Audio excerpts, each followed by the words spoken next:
Corria o ano de 1932, em pleno coração do sertão baiano, quando o bando de Lampião chegou a um pequeno lugarejo chamado Pau Preto. Conhecido como o Rei do Cangaço, Lampião não vivia apenas de emboscadas e fugas. Até os mais temidos do sertão precisavam de momentos de descanso para aliviar a alma castigada e o corpo endurecido pelos dias áridos, perseguições constantes das volantes, grupos de policiais enviados para caçar cangaceiros, e as intempéries de um sertão onde o sol rachava a terra e a miséria fazia morada. Naquela ocasião, Lampião decidiu repousar por alguns dias na fazenda de seu antigo aliado e coiteiro de confiança, o senhor Amâncio. Um coiteiro, para quem não está familiarizado, era alguém que oferecia abrigo, comida, informações e proteção aos cangaceiros, muitas vezes por fidelidade ou medo, outras por interesse mútuo. Ao chegar à fazenda, foi recebido com a hospitalidade e respeito de sempre. Amâncio, com brilho nos olhos, saudou-o como quem reencontra um rei e um irmão de infância ao mesmo tempo. "Mas que prazer receber o meu rei, o amigo dos tempos de menino", disse, emocionado. Os empregados correram para cuidar dos cavalos de Lampião e Maria Bonita, sua inseparável companheira. Água fresca para os animais, sombra para os homens, e logo uma bebida era oferecida ao capitão. "Quer um refrigerante, uma cerveja? Ou quem sabe um conhaque para espantar os maus pensamentos?", brincou Amâncio, tentando quebrar a tensão que pairava no ar. Mas Lampião, que era homem astuto e sensível aos silêncios e olhares, logo percebeu um incômodo no semblante de Amâncio. "Conheço você desde moleque. Tá com alguma coisa entalada aí. Fala logo. Sabe que pode contar comigo", disse com firmeza. O anfitrião hesitou, mas a confiança construída ao longo dos anos falou mais alto.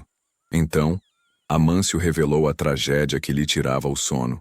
Um casal vizinho, amigos seus há mais de 3 décadas, havia sido brutalmente atacado. Dona Célia e o senhor Epifânio tiveram a casa invadida por 3 jagunços, capangas armados que atuavam sob ordens de coronéis poderosos. Não apenas destruíram o lar do casal, como também cometeram atrocidades impensáveis. Violentaram a mulher diante do marido. Espancaram ambos com chicotes e os deixaram à beira da morte. Como prova do ocorrido, Amâncio mostrava uma aliança de casamento encontrada no local, perdida por um dos agressores durante o crime. Os nomes gravados eram Damião e Pacúcia. Lampião examinou o anel com atenção.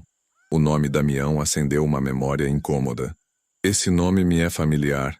Damião não é vaqueiro, não. Ele é jagunço de um coronel, se não me engano. Benedito, é esse o nome. Dono de uma fazenda aqui nas redondezas." Os olhos do capitão cintilaram de vingança. "Se for o Damião que eu estou pensando, tenho contas antigas com ele também." Decidido, Lampião deu ordem para o bando descansar por 6 dias.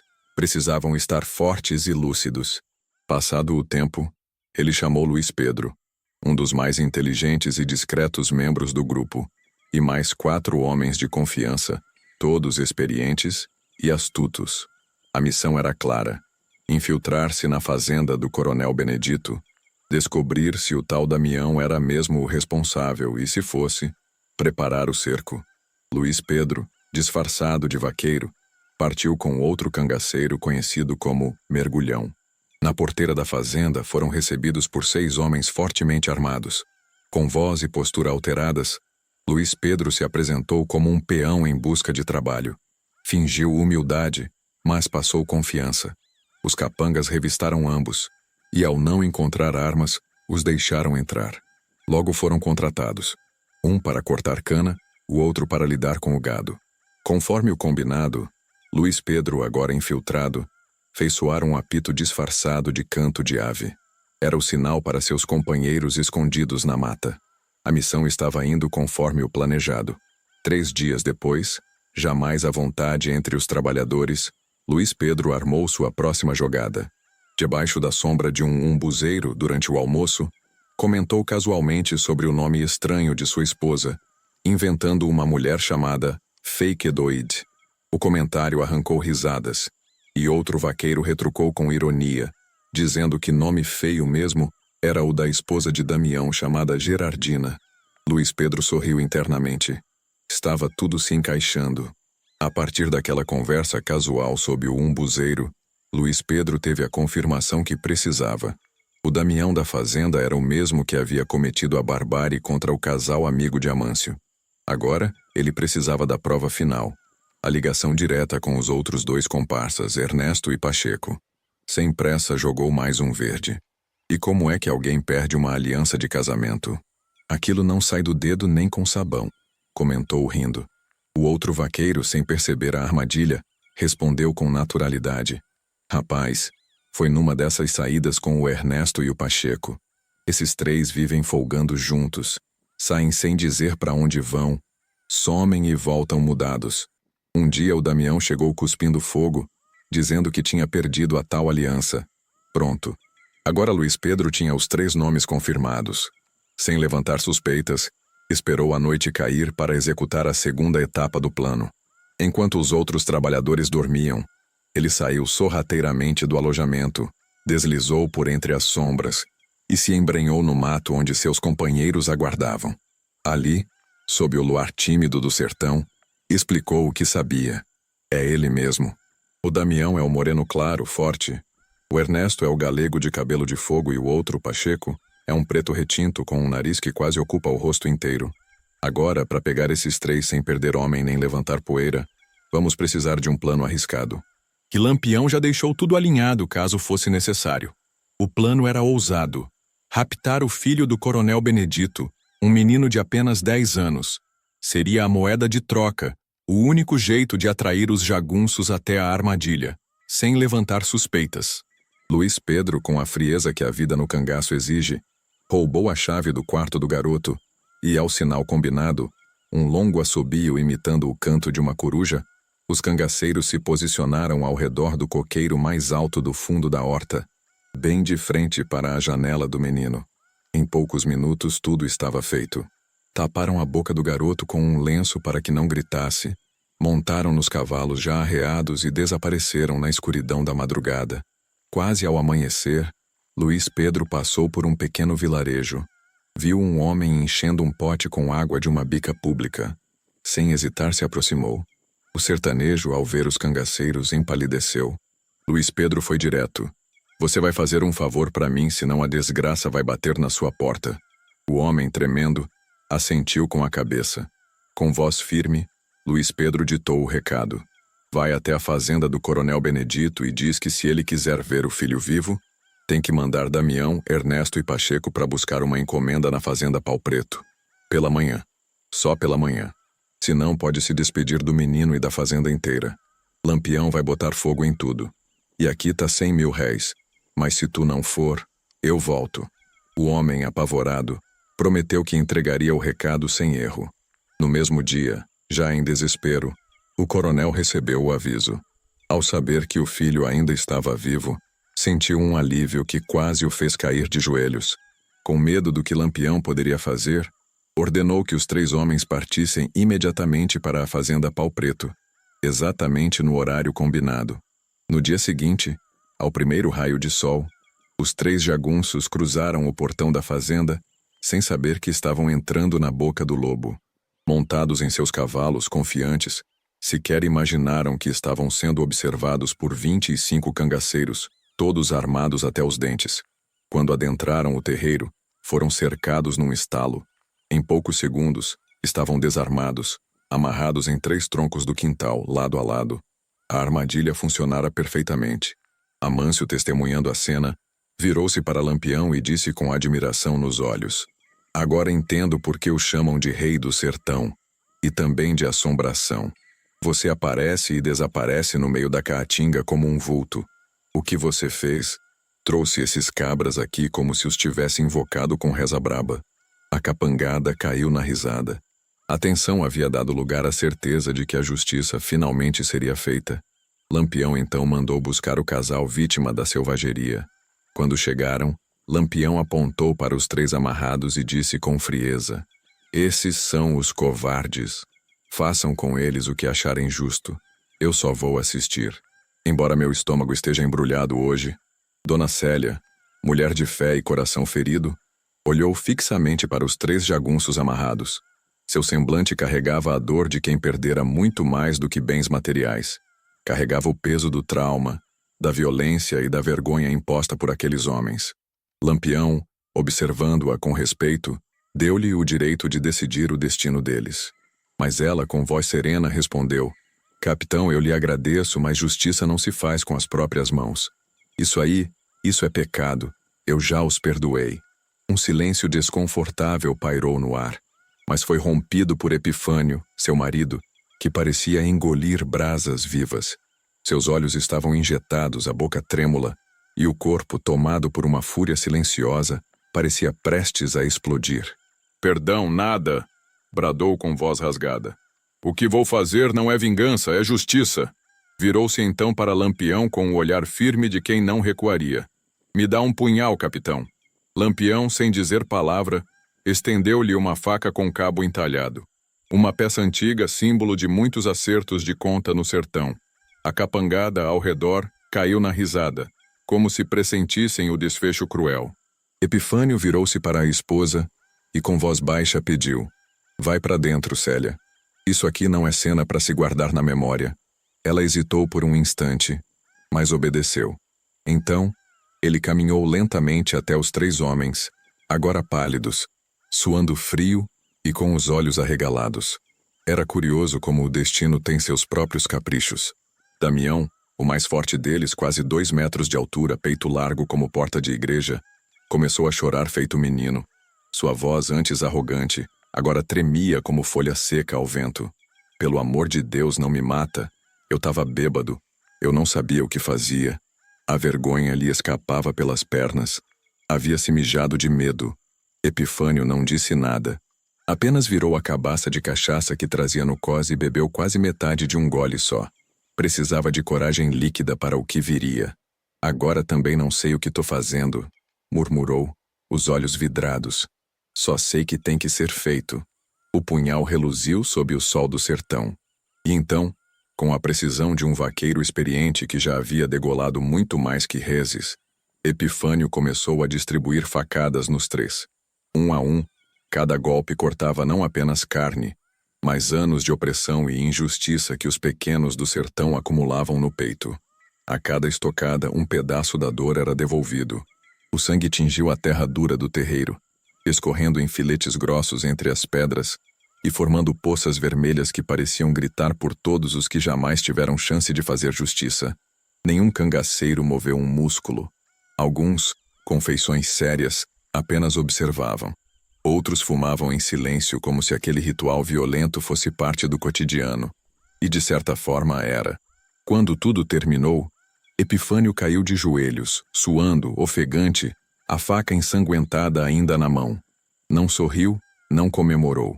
Apenas olhou para Lampião com um misto de alívio e desespero. O capitão assentiu com a cabeça em respeito. Lampião então chamou um dos cabras e ordenou: Corta as orelhas desses trastes e leva junto o menino, são e salvo, de volta para o pai dele. Diz que a lição tá dada. O cabra obedeceu.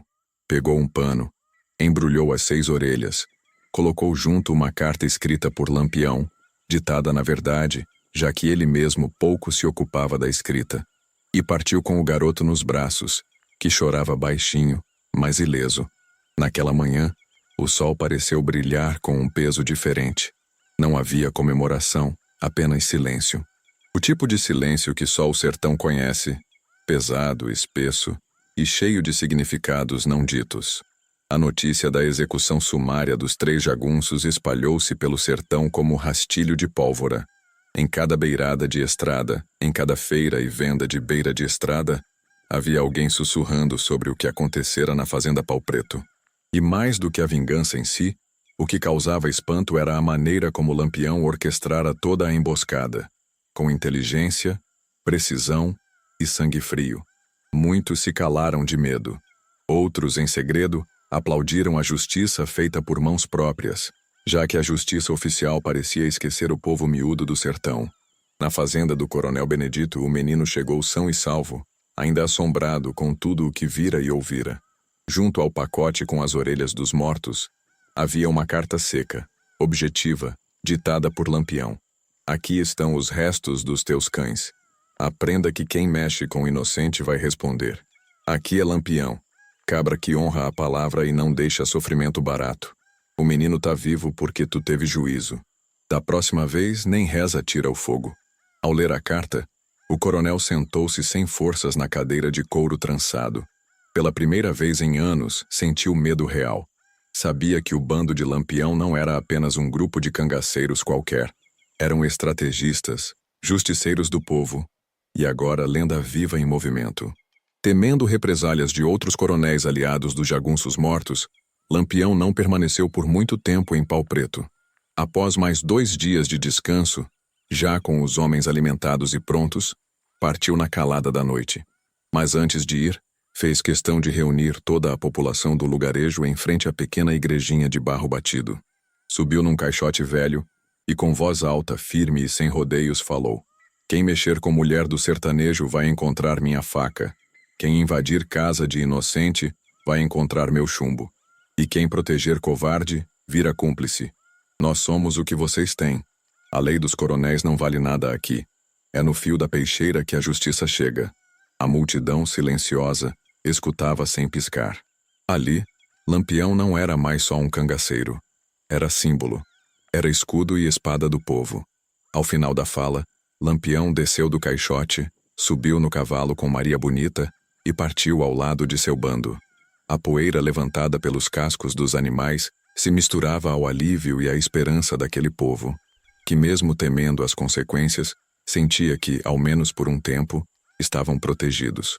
Com a partida do grupo, Amâncio ficou conhecido como o coiteiro mais respeitado da região. Sua lealdade a Lampião, seu coração generoso e a coragem de contar o que havia acontecido fizeram dele uma espécie de herói local. Mas ele mesmo não se vangloriava. Em sua alma carregava o peso da tragédia dos amigos e sabia que a justiça, embora feita, nunca apagaria a dor. E enquanto o bando de Lampião cruzava o sertão rumo ao próximo destino, deixando para trás rastros de poeira, medo e lenda, surgia nos caminhos da Caatinga uma nova história. Boatos corriam sobre um sargento volante que prometia desmoralizar o bando. Um homem do sul, frio, de poucas palavras, que carregava no peito uma cruz de prata e no coldre uma pistola alemã. Diziam que ele não era como os outros, e que Lampião pela primeira vez talvez tivesse encontrado alguém à sua altura. Com o rastro de justiça já feito em Pau Preto e os ecos da vingança ainda vibrando pelas veredas do sertão, o bando de Lampião avançava cauteloso, mas orgulhoso. Cada parada era marcada por olhares temerosos de uns e olhares de admiração de outros. Mas nem todos aplaudiam a balança de justiça na mão dos cangaceiros, e no encalço de Virgulino, agora se movia um novo vulto. O sargento Aristides Montenegro era homem forjado na Guerra do Sul. Tinha olhos de aço, passo firme, e um silêncio que assustava mais do que qualquer grito. Foi enviado pela capital com uma missão clara: enfraquecer Lampião, minar seu prestígio e acabar com a imagem quase mística que ele havia construído no imaginário do povo nordestino. Chegou em silêncio, montou acampamento nos arredores da Serra do Ramalho e começou a reunir informantes, subornar coiteiros e cercar aliados do cangaço com promessas ou ameaças.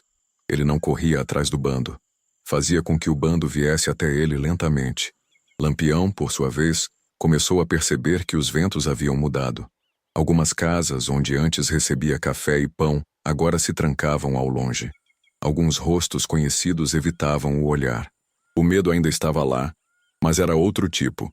O medo de represálias das volantes que vinham agora organizadas, com mapas, armas novas e apoio político. O cerco estava se fechando, e Lampião sabia. Foi então que, numa noite abafada e sem lua, montado no lombo de seu cavalo chamado Sete Estalos, Lampião parou diante de seu bando reunido. O silêncio era total.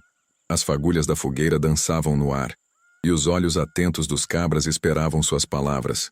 Meus irmãos, o tempo é outro. O sertão está se estreitando. Não é só a bala da polícia que nos caça agora. É a política, a traição, o cansaço.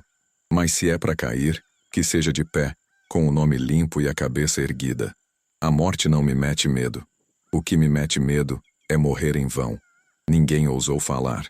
Maria Bonita, firme ao lado do capitão, Apertou o punho da faca no cós da saia. Ela sabia que o fim se aproximava, mas jamais deixaria Lampião ir sozinho. Poucos dias depois, uma denúncia anônima selou o destino do grupo. Na madrugada de 28 de julho de 1938, na grota de Angicos, em Sergipe, o bando foi surpreendido por uma emboscada traiçoeira. Era o sargento Aristides que comandava a ofensiva, e com ele, dezenas de homens fortemente armados. O ataque foi rápido, preciso e impiedoso. Um tiroteio intenso iluminou a escuridão, e em minutos, o silêncio voltou a dominar a mata. Quando o sol nasceu, os corpos juncavam o chão da grota. Entre eles o de Lampião e de Maria Bonita, lado a lado. As volantes arrancaram as cabeças dos mortos e levaram-nas como troféu, numa barbárie que ainda hoje provoca calafrios em quem lê os relatos daquele dia. Mas mesmo com a morte, Lampião não desapareceu. Virgulino Ferreira da Silva virou mito. As histórias sobre ele ainda cruzam o sertão com o vento. Algumas o pintam como bandido, outras como herói. Mas a verdade, essa verdade que mora nos olhos dos sertanejos, é que Lampião foi um símbolo da luta, da dor, da injustiça e também da esperança. Na solidão da Caatinga, quando o sol castiga e a terra racha, ainda se escutam velhos sussurrando para os netos: cuidado, menino, respeita a tua palavra, porque um dia Lampião pode voltar. E assim, o rei do cangaço se eternizou não pelas armas que carregava, mas pelas marcas que deixou no coração do povo esquecido. Porque onde a lei não chegava, ele era a resposta.